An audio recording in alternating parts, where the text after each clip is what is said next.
नमस्कार, आप देख रहे हैं एबी स्टार न्यूज। मैं हूं आपके साथ सपना वर्मा। वक्त हो चला है बॉलीवुड धमाल का। बॉलीवुड धमाल, जहां हम आपको बताते हैं बॉलीवुड से जुड़ी कुछ चटपटी और लेटेस्ट खबरों के बारे में।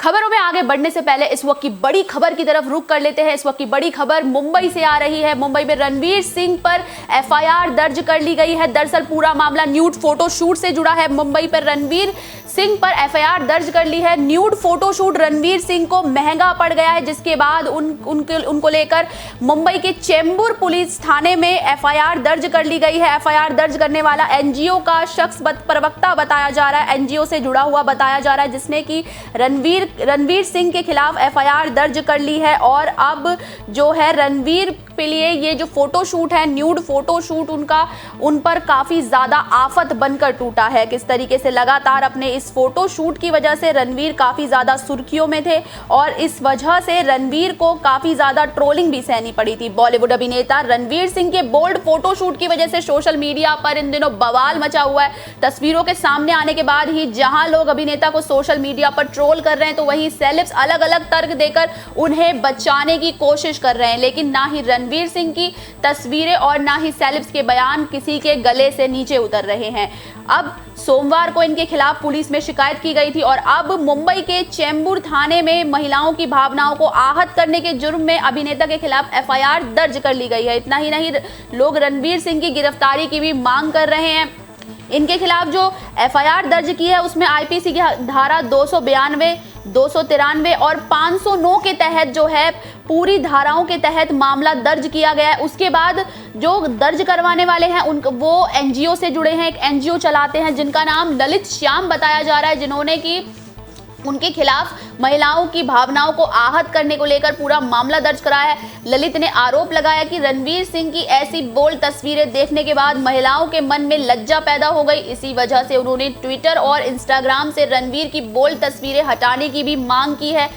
मीडिया रिपोर्ट्स की माने तो आईपीसी की धारा 292 के तहत 5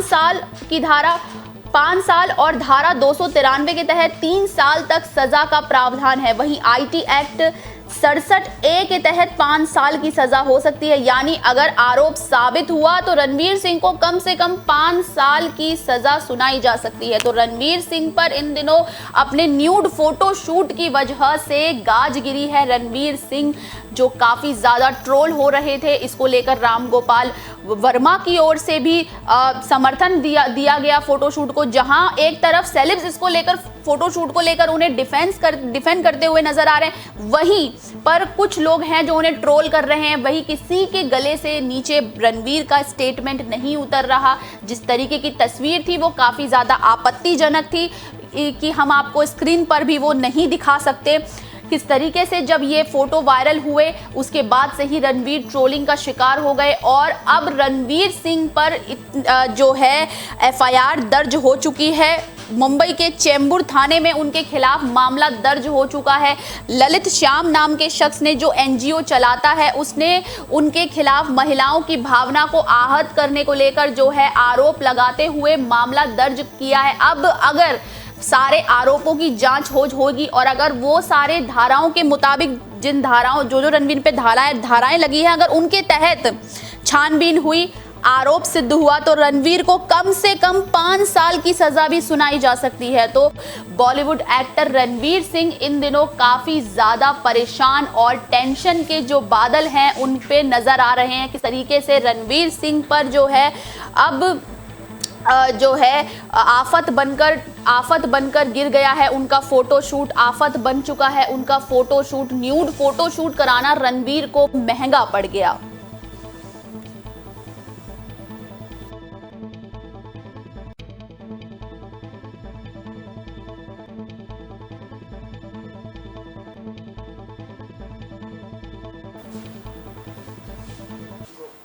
चलिए बढ़ते हैं अब आगे खबरों की तरफ, रुक कर लेते हैं ललित मोदी की तरफ। ललित मोदी के पोस्ट जो कि काफी ज्यादा सोशल मीडिया पर वायरल हो रहे, जब से ललित और सुष्मिता का रिलेशनशिप लोगों के सामने आया है तभी से लेकर अब तक कहां ललित और कहां सुष्मिता, दोनों के दोनों सोशल मीडिया पर ट्रोलर्स के निशाने पर आ गए हैं।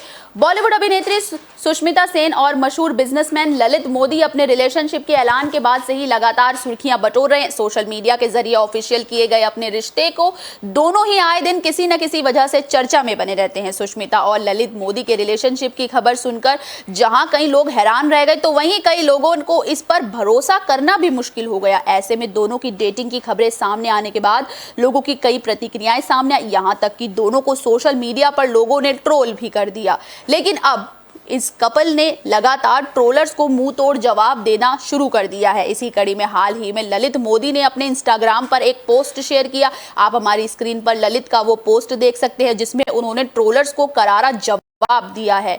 उन्होंने बल्कि मीडिया पर भी उन्होंने निशाना साधा है। कुछ मिनट पहले शेयर किए इस पोस्ट में ललित मोदी ने एक कार्टून शेयर किया जिसमें 4 अलग अलग खबरें दिखाई गई है।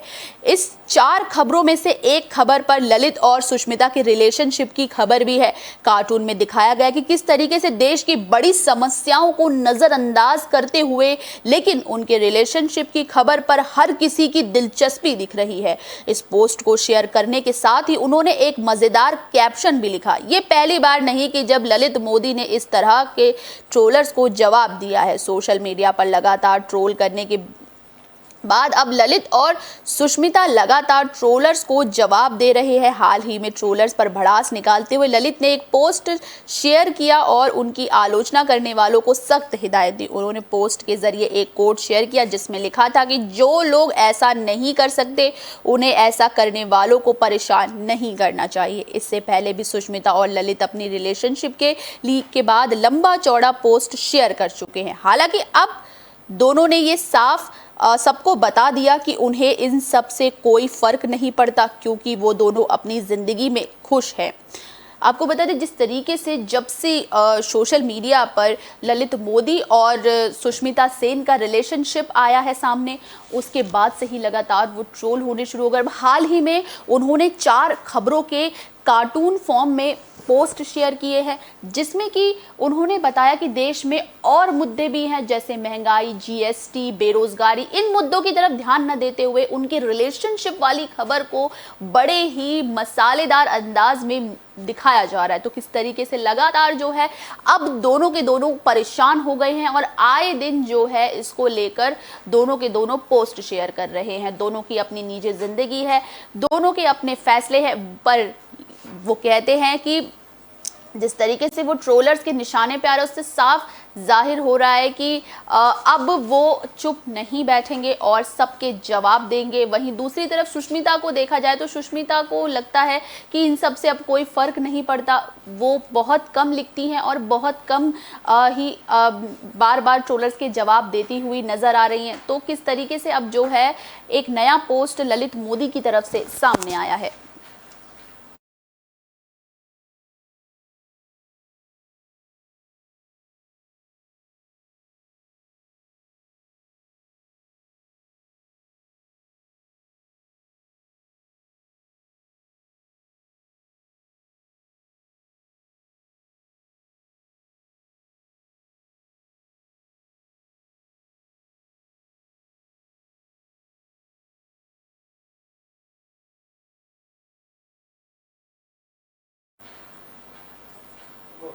फिल्म शमशेरा जो कि अब फ्लॉप हो चुकी है, फिल्म को ज़्यादा प्रसिद्धि नहीं हासिल हो पाई जैसे उम्मीद लगाई गई थी। फिल्म एकदम उल्टी साबित हुई। फिल्म बॉक्स ऑफिस पर औंधे मुंह गिरती हुई नजर आ रही है। साल 2018 में फिल्म संजू के बाद करीब 4 साल बाद पर्दे पर आए रणवीर कपूर, उन्होंने करण मल्होत्रा की फिल्म शमशेरा से वापसी की। इस फिल्म में बाप और बेटे के डबल रोल में होने के बावजूद फिल्म को फ्लॉप होने से कोई बचा नहीं पाया। कभी बॉक्स ऑफिस पर चलने वाला मसाला फिल्म वाली फिल्मों में शमशेरा का मजाक बनता हुआ दिख रहा है। इस फिल्म को देखकर ऐसा लग रहा है कि उसे सिनेमा से लेकर हर तरफ सिर्फ और सिर्फ आलोचनाएं मिल रही है। फिल्म में रणवीर के साथ वाणी कपूर है जबकि संजय दत्त खलनायक की भूमिका में है।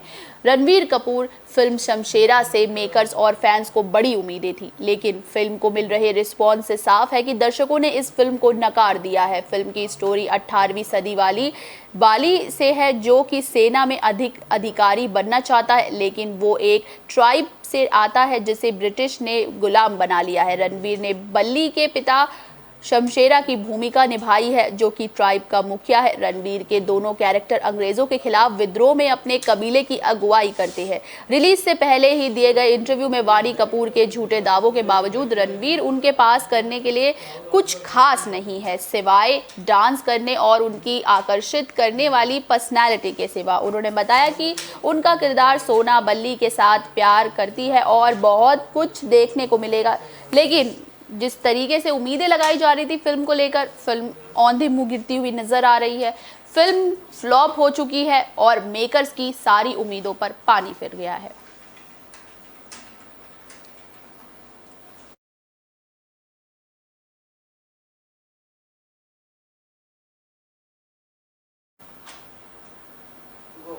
रणवीर सिंह के न्यूड फोटोशूट को लेकर राम गोपाल वर्मा का रिएक्शन आया है। राम गोपाल वर्मा रणवीर के फोटोशूट पर समर्थन देते हुए नजर आ रहे हैं। राम गोपाल वर्मा ने जिस तरीके से समर्थन दिया है वो कई लोगों को रास नहीं आ रहा।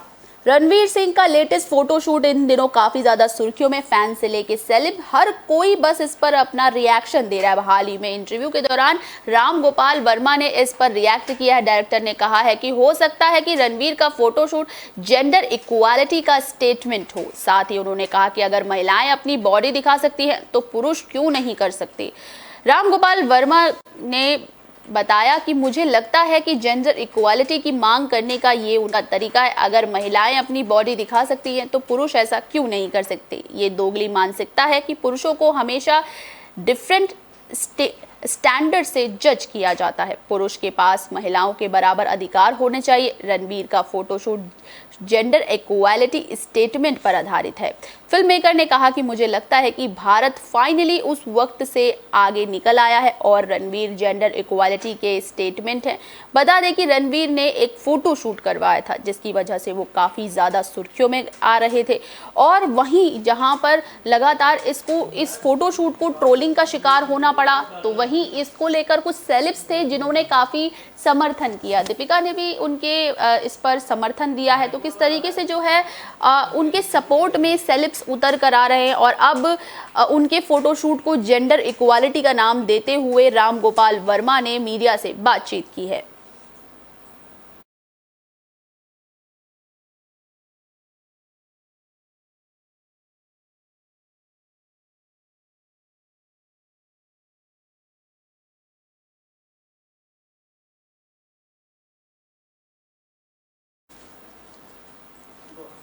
ग्यारह अगस्त को दो फिल्मों के लिए अग्नि परीक्षा है। एक तरफ लाल सिंह चड्ढा तो दूसरी तरफ रक्षाबंधन रिलीज होने जा रही है। अब ऐसे में देखना दिलचस्प है कि ऑडियंस का रुझान किस तरफ ज्यादा बढ़ेगा। बीते समय में भारतीय सिनेमा में बॉलीवुड और साउथ की जंग देखने को मिली। कई फिल्में रिलीज हुई जिसके बाद ही साउथ बनाम बॉलीवुड के बीच बहस चालू हो गई, लेकिन अब जल्द ही सिनेमाघरों में बॉलीवुड बनाम बॉलीवुड की जंग शुरू होने वाली है। 11 अगस्त को दो फिल्मों की अग्नि परीक्षाएं हैं, लाल सिंह चड्ढा और रक्षाबंधन, क्योंकि दोनों इसी डेट को रिलीज होने वाली है। लाल सिंह चड्ढा के जरिए आमिर खान 4 साल बाद सिनेमाघरों में लौट रहे, तो वहीं अक्षय कुमार के लिए भी उनकी फिल्म रक्षाबंधन काफी ज्यादा चर्चा में है। ऐसे में इन दिनों फैंस की उम्मीदें भी दोनों एक्टर से काफी ज्यादा बढ़ गई है, लेकिन क्या ये दोनों फिल्में साउथ को टक्कर दे पाएंगी? सवाल यहाँ ये खड़ा होता है, क्या आमिर खान और अक्षय कुमार दोनों KGF 2 की बम्पर ओपनिंग का रिकॉर्ड तोड़ पाएंगे? क्योंकि KGF 2 ने हिंदी में धांसू कमाई की थी। KGF 2 साल 2022 की सबसे बड़ी फिल्म साबित हुई। इस फिल्म में रॉकी भाई के अवतार में एक बार फिर दर्शकों का दिल जीत लिया और उनके साथ श्रीनिधि शेट्टी, संजय दत्त और रवीना टंडन की एक्टिंग ने फिल्म में 4 चांद लगा दिए। फिल्म 14 अप्रैल को पैन इंडिया लेवल पर सिनेमाघरों में रिलीज हुई और छा गई। प्रशांत नील के निर्देशन में बनी इस फिल्म में हिंदी के पहले दिन रिकॉर्ड तोड़ 53 करोड़ से भी ऊपर का कलेक्शन किया। तो किस तरीके से KGF चैप्टर 2 को काफ़ी ज़्यादा प्यार मिला। अब ये कयास लगाए जा रहे, उम्मीदें लगाई जा रही हैं, जिस तरीके से मेकर्स ने, प्रोड्यूसर्स ने भर भर के पैसा खर्च किया है, पानी की तरह पैसा बहाया दोनों एक्टरों की फिल्मों पे, तो उस तरीके से अब उम्मीदें और ज़्यादा बढ़ गई है, क्योंकि दो फिल्में 11 अगस्त को यानी कि रक्षाबंधन के दिन रिलीज हो रही है। एक फिल्म अक्षय कुमार की है, अक्की पाजी की है, और दूसरी तरफ है खान की यानी कि आमिर खान की फिल्म है। अब देखना दिलचस्प है कि लोगों का रुझान कौन सी फिल्म की तरफ बढ़ता है, लाल सिंह चड्ढा की तरफ या फिर अक्षय की मूवी की तरफ रक्षाबंधन, जो कि 11 अगस्त को रिलीज होने वाली है।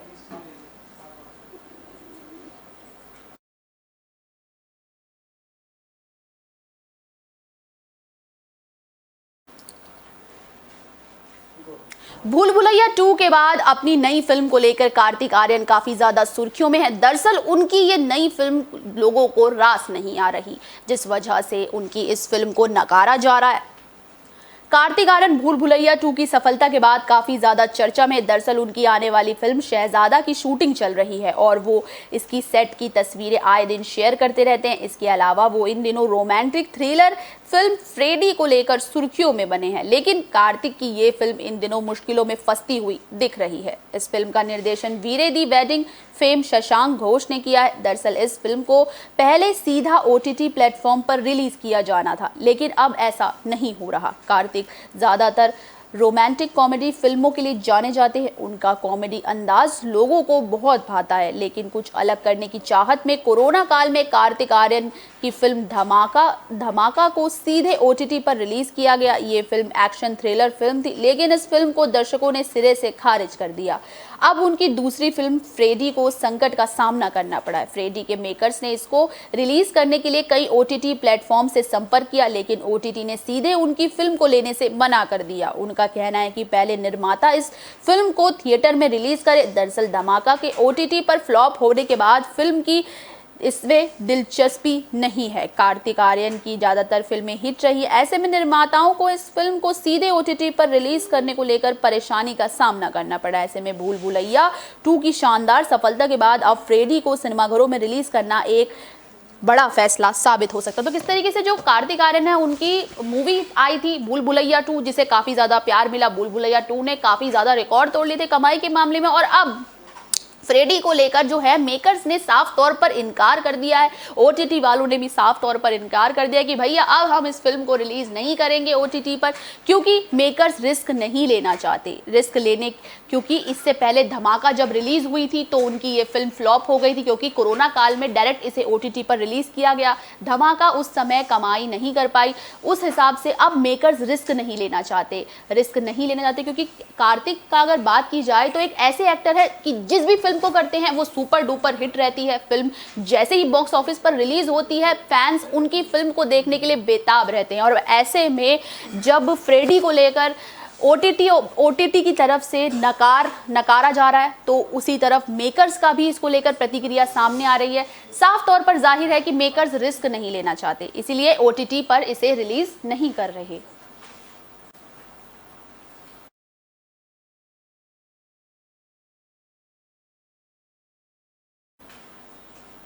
बॉलीवुड धमाल में फिलहाल के लिए बस इतना ही। मुझे दीजिए इजाजत। देश और दुनिया से जुड़ी तमाम खबरों के लिए देखते रहिए AB स्टार न्यूज़। नमस्कार।